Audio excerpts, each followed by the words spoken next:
Hi, I'm Tamara. I run two businesses and no, both need insurance, but they're so different to each other, it just adds to my confusion about what they need.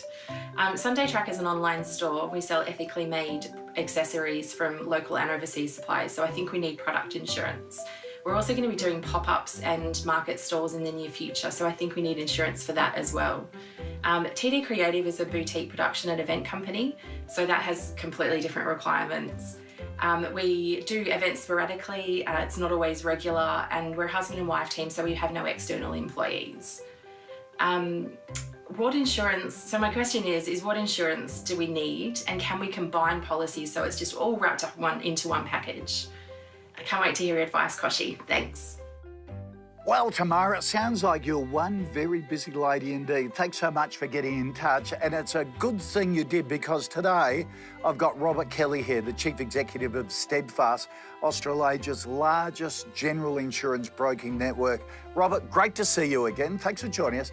With so many fingers and a couple of different pies, quite different pies too, how is Tamara, her insurance situation? It's quite complex, actually, David, and I think it's a good thing to look at. You better start with first principles and see who employs them, the husband and wife team. If they've got a proprietary limited company, then they have to have workers' compensation to indemnify themselves against hurting themselves through their own company. A lot of people don't recognise that. Even though you own it yourself? Even though you own it yourself. If you're an employee of the company, you've got to have workers' compensation. Okay. And safe work environment. But that's a whole extra thing to talk about. From the point of view of the two different strains of business that they do, you have to understand, do they operate under separate ABN numbers? And if they do, they need separate policies for those ABN numbers. And because they're quite diverse and quite different, then the type of coverage that's required, for instance, importing of products into Australia, if in fact the person that you import the product from is not represented in Australia, then quite simply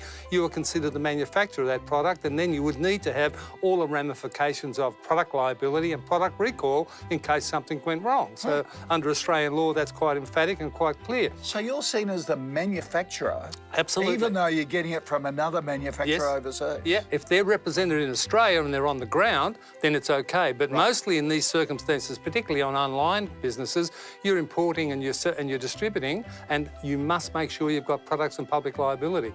So, Robert, does that mean she's got to cover the goods getting here? Without a doubt, David. As soon as you spend any money on buying goods overseas, you must take marine insurance to make sure that your goods are covered. And I suggest to people they take that marine insurance in Australia so that if a claim occurs, they're dealing with somebody local rather than a third party overseas.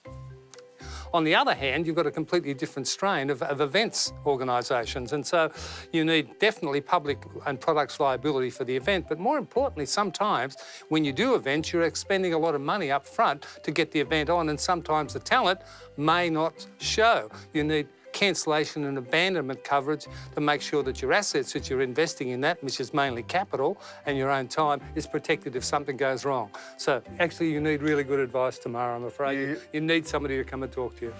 It's a good episode to send the question in with him here, Tamara, that's for sure. Hopefully that did answer your question, but before you sign on the dotted line, be sure to get in touch with one of Robert's brokers at Steadfast, because they really are the true experts when it comes to finding the right cover for you and your business.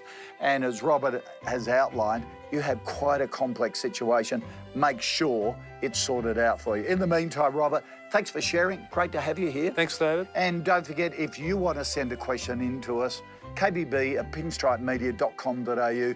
We'll do our best to answer it for you or get the experts in to do it.